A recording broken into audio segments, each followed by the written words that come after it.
Baik, Assalamualaikum warahmatullahi wabarakatuh. Selamat malam, salam sejahtera bagi kita semua. Shalom Om Swastiastu, namo Buddhaya, salam kebajikan. Jadi, perkenalkan nama saya Ali Kenggeni Muafa, selaku perwakilan dari kelompok 6. Mohon izin untuk mempresentasikan hasil diskusi dari kelompok kami. Namun sebelum itu, izinkan kami untuk memperkenalkan diri terlebih dahulu. Dimulai dari Kakak. Perkenalkan nama saya Fausta Kurnia Muhammad dengan akhiran NIM 1177. Kenalkan nama saya Siva Tribona Tunggadewi dengan akhiran NIM 1175. Perkenalkan nama saya Rizky Ikhwan dengan akhiran NIM 1144. Saya Alif Zazara Maula dengan akhiran NIM 1162. Saya Reza Ulufadila dengan akhiran NIM 1159. Sekali Gani dengan akhiran NIM 1137. Baik, jadi di sini kami ingin menjelaskan dan juga memaparkan pembahasan materi yang berjudul penerapan strategi segmentasi, targeting, dan positioning, implementasi, dan dampaknya terhadap keberhasilan perusahaan. Selanjutnya, kami juga akan membahas 6 rumusan masalah, di antaranya yang pertama, apa yang dimaksud dengan segmentasi pasar, apa saja kriteria segmentasi yang relevan, dan bagaimana cara penerapannya untuk mengelompokkan konsumen dengan tepat, bagaimana proses penentuan pasar atau market targeting yang efektif dan apa faktor-faktor yang mempengaruhi keputusan tersebut, bagaimana cara menentukan posisi produk, produk positioning yang tepat agar dapat bersaing dan menonjol di pasar yang telah ditargetkan, bagaimana hubungan antara segmentasi pasar, penentuan sasaran pasar, dan posisi produk dalam membangun strategi pemasaran yang sukses, dan yang terakhir, apa dampak dari penerapan segmentasi pasar, penentuan pasar, dan penentuan posisi produk terhadap kinerja dan keberhasilan dari sebuah perusahaan dalam jangka panjang. Untuk itu, materi yang pertama akan dijelaskan oleh Rizky Iwan dan dilanjutkan oleh rekan saya. Yang pertama yaitu pengertian dari segmentasi pasar. Konsep segmentasi pertama kali dicetuskan oleh Wendell Smith pada tahun 1956. Yang mana dalam pandangannya segmentasi merupakan upaya mengelompokkan konsumen berdasarkan kebutuhan pelanggan. Yang mana tujuan utamanya adalah mengidentifikasi sekelompok konsumen yang memiliki kebutuhan yang dapat dipenuhi dengan produk tunggal tertentu, sehingga perusahaan dapat menerapkan upaya pemasaran secara lebih efektif dan ekonomis. Menurut Jojan Assaouri pada tahun 2004, segmentasi pasar adalah membagi-bagi pasar menjadi beberapa kelompok pembeli berbeda yang mungkin memerlukan produk atau jasa yang berbeda pula. Segmentasi pasar ini perlu dilakukan mengingat di dalam suatu pasar terdapat banyak pembeli yang berbeda keinginan dan kebutuhannya. Pada intinya, segmentasi pasar ini merupakan strategi yang didasarkan pada falsafah manajemen pemasaran yang berorientasi pada konsumen. Yang mana pada prinsipnya segmentasi pasar ini adalah proses pengelompokan pasar keseluruhan sebuah produk atau jasa yang bersifat heterogen ke dalam beberapa segmen, yang mana masing-masing segmennya cenderung memiliki kesamaan dalam hal kebutuhan dan keinginan, perilaku, serta respon terhadap program pemasaran. Oke, next. Untuk materi yang kedua yaitu kriteria segmentasi dan cara penerapannya. Untuk menemukan segmen pasar yang serupa, kita perlu membagi pasar berdasarkan karakteristik yang sama menggunakan beberapa faktor dan segmentasi berikut ini, yaitu faktor demografis, geografis, mencakup populasi jaringan, transportasi, iklim, alam, perdagangan, persaingan, pola pertumbuhan, dan biaya hidup. Membagi pasar berdasarkan unit geografis. Jadi, seperti contoh, perusahaan bisa membedakan produk mereka berdasarkan negara, seperti produk makanan Jepang yang disesuaikan dengan selera lokal di Indonesia. Perusahaan makanan Jepang dapat menyesuaikan rasa sushi atau ramen dengan bumbu dan bahan lokal, seperti menambahkan atau menggunakan bahan yang lebih populer di Indonesia. Untuk contoh yang kedua, untuk yang kedua yaitu faktor demografis pribadi, mencakup umur, jenis kelamin, mobilitas, pendapatan, pekerjaan, status perkawinan, ukuran rumah tangga, agama, etnis, pendidikan, dan membagi pasar menjadi beberapa kelompok berdasarkan unit demografis. Jadi, Seperti contoh, pemasar mungkin perlu memperhatikan faktor demografi individu, termasuk kriteria usia dan jenis kelamin untuk memasarkan produk pakaian. Sebagai contoh, ukuran serta desain baju, sepatu, dan sepatu anak tentunya berbeda dengan ukuran dan desain orang dewasa. Contoh lainnya seperti perusahaan yang memproduksi produk atau layanan yang dikelompokkan khusus untuk pria ataupun wanita. Eh, untuk yang ketiga, faktor psikografis dan keperilakuan, yaitu mencakup kepribadian, sikap, manfaat, produk yang diinginkan, persepsi, loyalitas merek, pengalaman menggunakan produk, tingkat penggunaan produk, struktur pembelian, dan lain sebagainya. Segmentasi psikografis membagi konsumen menjadi beberapa kelompok berdasarkan kepribadian, nilai, dan gaya hidupnya. Eh,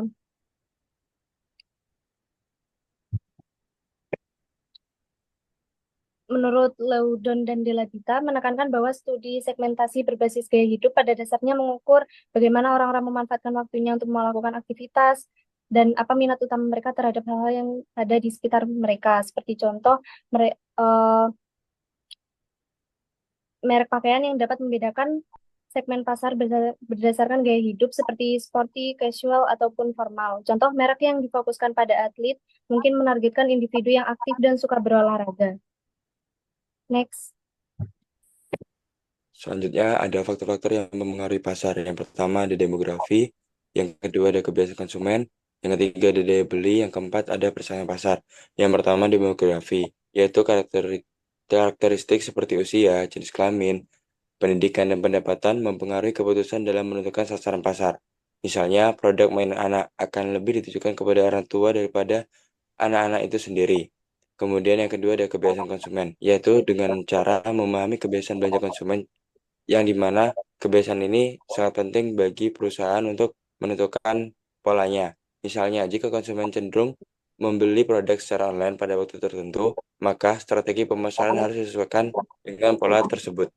Yang ketiga ada daya beli, yaitu daya beli konsumen ini berpengaruh besar pada keputusan penentuan sasaran pasar, yang dimana produk premium mungkin lebih cocok untuk segmen pasar dengan daya beli menengah ke atas, sedangkan produk ekonomis akan lebih sesuai dengan segmen dengan daya beli menengah ke bawah.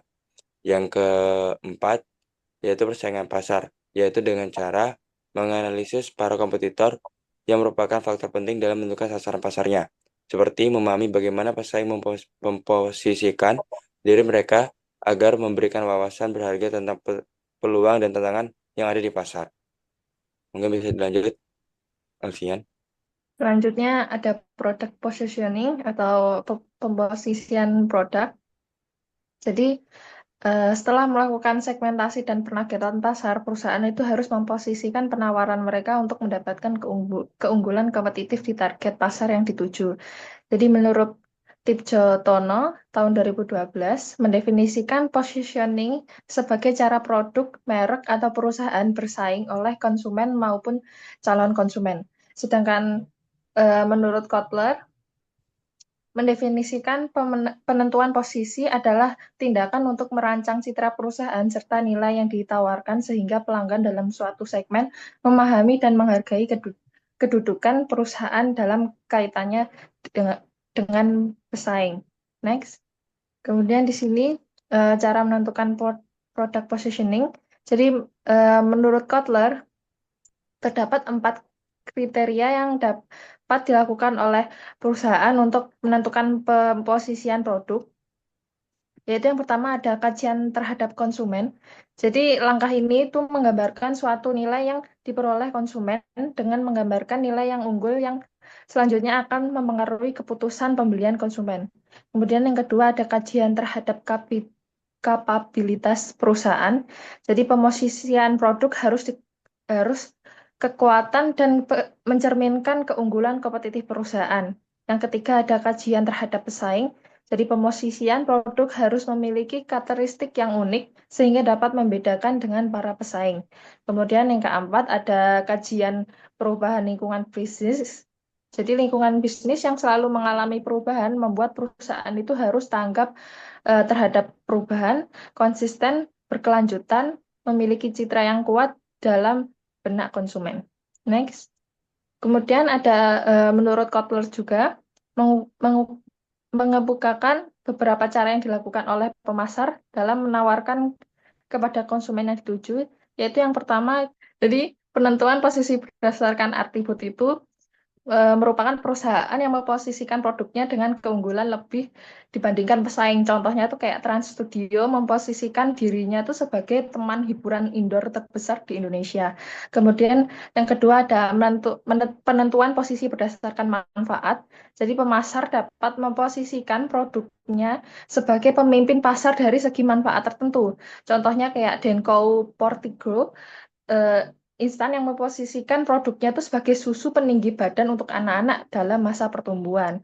Kemudian yang ketiga ada penentuan posisi berdasarkan penerapan.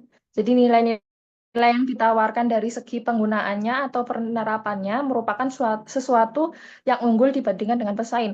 Jadi contohnya pasta gigi Sasa yang mengandung siwak dengan mineral alami untuk membunuh bakteri dan memelihara gigi.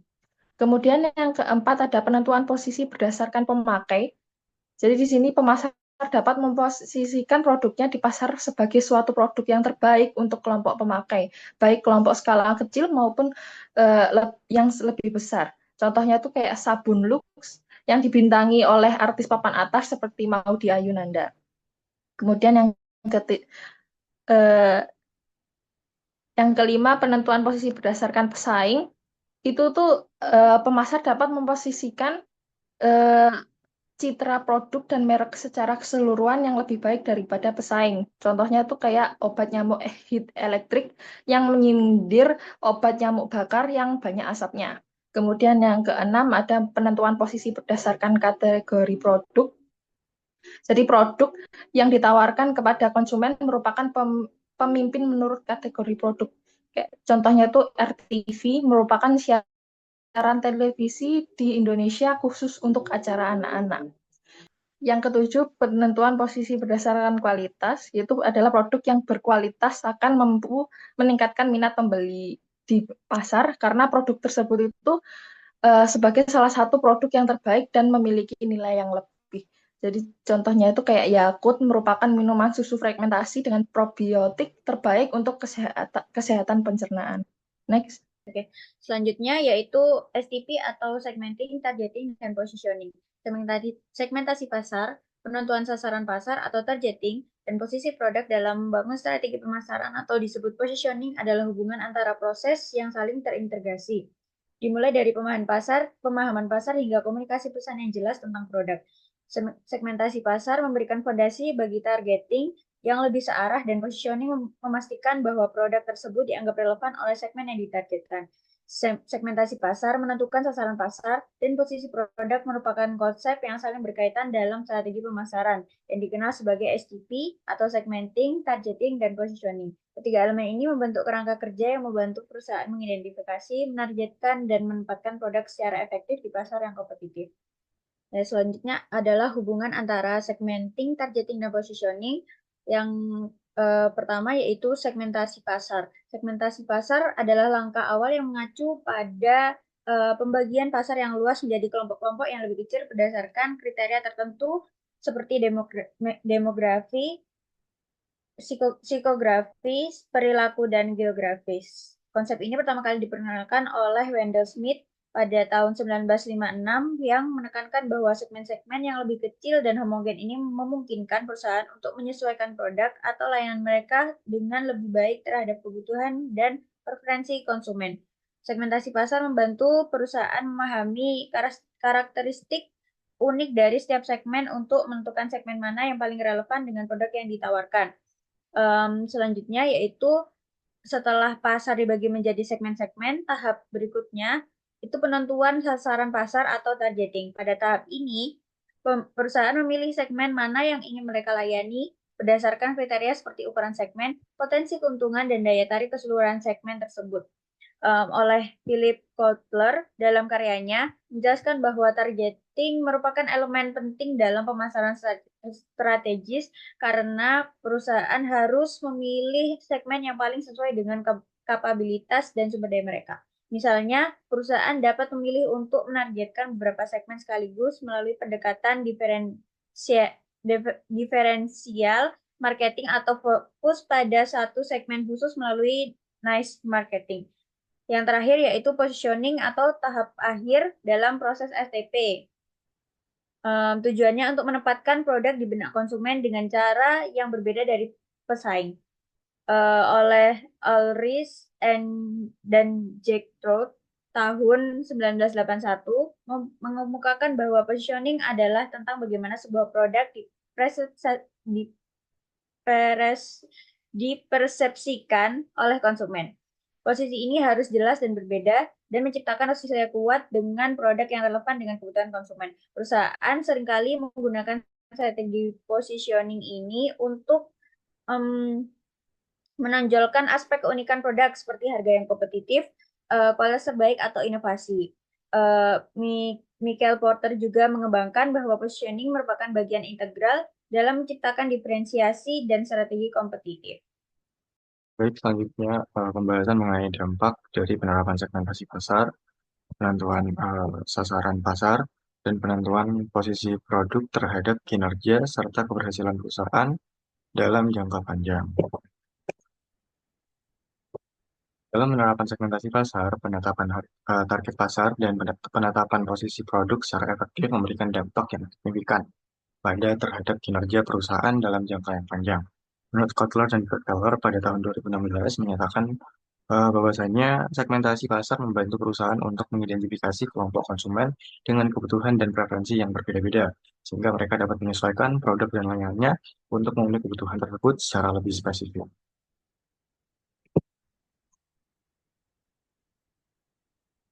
Selanjutnya di sini terdapat penjelasan mengenai segmentasi pasar yang menurut Kotler, jadi terdapat 4 pembahasan utama. Yang pertama, mengidentifikasi kelompok konsumen berdasarkan kebutuhan dan preferensi. Yang kedua, menyesuaikan produk dan layanan agar sesuai dengan segmen spesifik. Yang ketiga, meningkatkan fokus dalam menyusun strategi pemasaran yang efektif. Dan yang terakhir, meningkatkan peluang dan juga penjualan dari perusahaan. Selanjutnya, penetapan pasar menurut Stanton dan juga Edsel pada tahun 2019, terdapat 4 poin yang akan dibahas. Di antaranya yang pertama, memilih segmen pasar dengan potensi profitabilitas yang paling tinggi. Yang kedua, mengalokasikan sumber daya perusahaan secara efisien. Yang ketiga, mengurangi biaya pemasaran yang tidak perlu. Dan yang terakhir, meningkatkan efisiensi operasional dari sebuah perusahaan. Dan penentuan posisi produk menurut Lemher dan juga McDaniel pada tahun 2020 menyatakan terdapat 4 pembahasan utama. Di antaranya yang pertama, membangun citra produk yang unik dan juga relevan di benak konsumen. Yang kedua, meningkatkan loyalitas pelanggan dan juga daya saing terhadap kompetitor. Yang ketiga, dampak jangka pendek, meningkatkan penjualan. Dan yang terakhir, dampak jangka panjang tentunya akan membangun brand yang kuat untuk pertumbuhan perusahaan sehingga brand yang telah diciptakan ataupun branding yang telah diciptakan oleh perusahaan itu dapat berguna dan juga berefisien pada masa yang akan datang. Demikianlah presentasi dari kelompok kami. Kurang lebihnya kami mohon maaf bila mana terdapat kesalahan dan juga kekurangan baik sengaja atau tidak dapat kami akhiri. Wassalamualaikum warahmatullahi wabarakatuh.